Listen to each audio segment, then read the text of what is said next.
Have you ever eaten a super healthy salad or a big bowl of chili and then felt betrayed by your own body? Yeah, you're not alone. Today, we are going to pull back the curtain on the low FODMAP diet and finally figure out this whole frustrating puzzle. It's a question that can drive you crazy, right? You're doing everything you're supposed to, eating your apples, your onions, your whole grains, but your gut is just not having it. It's screaming in protest. So what is actually going on here? Well, this leads us to what I call the healthy food paradox. And get this, a lot of people who try a gluten-free or dairy-free diet and feel better, they're not just cutting out gluten or lactose. They're actually, and totally unknowingly, reducing a very specific group of carbohydrate. And that common thread, that secret ingredient they're cutting out, is a group of carbs called FODMAPs. The name itself comes from some brilliant researchers in Australia who, back in the early 2000s, finally put a name to the thing that was causing so many people so much trouble. So let's officially meet the culprits. It's easier if you think of them as a little gang. I know it sounds silly, but it honestly makes this sciencey stuff way easier to wrap your head around. Okay, don't let this big, scary word intimidate you. FODMAP is just an acronym. It's basically a nerdy shorthand for a few different types of small fermentable carbs. That's it, nothing more complicated than that. So this gang has 5 main members. You've got fructose, think high-sugar fruits like apples. Then there's lactose, which you know from dairy. You've got galactans, which are hiding out in beans and lentils. Fructans, and this is a big one, they're in onions, garlic, and even wheat. And finally, polyols, which are sugar alcohols. So you see how diverse this is? You've got an apple, an onion, and a bean all causing a similar problem. So how can all these different foods cause the exact same symptoms? Well, it all comes down to a nasty 1-2 punch that happens inside your gut. It's a real double trouble situation. Okay, so here's punch number 1. For some of us, our bodies just don't absorb FODMAPs very well. So as they travel through our intestines, they act like tiny little sponges, pulling a bunch of water in with them. And you can probably imagine what a gut full of extra water feels like. And then comes punch number 2.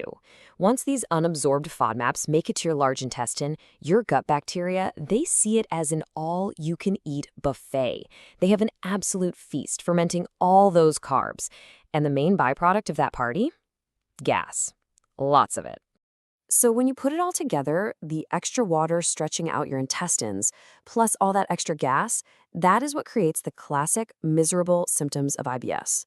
We're talking pain, bloating, gas, all the stuff nobody wants to deal with.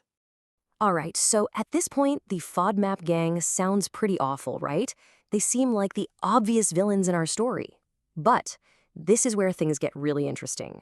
What if they aren't the bad guys after all? Take a look at this quote from Dr. Will Bulsiewicz, who is a top gastroenterologist. He says he seeks them out. He wants all the FODMAPs. Now, wait a minute. Why on earth would a gut health expert want more of the very thing that gives so many people grief? Here's the big twist. For most people without gut sensitivities, FODMAPs are amazing. They're what we call prebiotics. They are literally food for our good gut bacteria. They help our microbiome thrive. So a low FODMAP diet might bring relief in the short term, but long term, it can actually starve those friendly gut bugs we really need.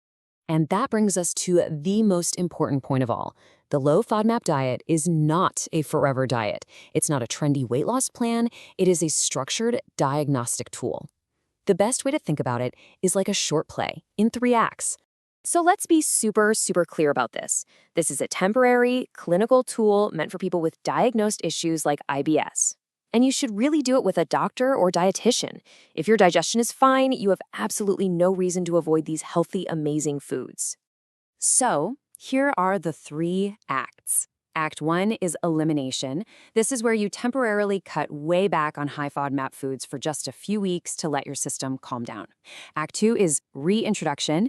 You become a detective and you systematically test each FODMAP group one by one to see which specific ones are your personal triggers. And then Act 3 is personalisation. The goal here is to bring back all the foods you can tolerate and just learn what your personal portion limits are for the ones that do bother you. And that brings us to the real goal of this whole process. It's not about restriction. In fact, the ultimate goal is the complete opposite.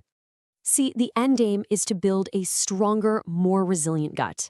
It's about training your digestive system almost like a muscle so that eventually it can handle and even benefit from all those fantastic prebiotic-rich foods you used to struggle with. I just love this analogy. Your gut has to learn or maybe relearn how to handle these foods. You wouldn't just shove your kid on a two-wheeler with no training wheels and expect them to take off perfectly. It's a slow process. There might be a few wobbles, but with practice, you adapt, you get stronger, and eventually you can handle it. And that leaves us with one last thing to think about. When it comes to your own approach to food, is your focus on what you need to cut out, or is it on building a stronger, more adaptable system for the long run? In other words, is your goal restriction, or is it resilience? Click the subscribe button to stay updated with VitalSpan Labs.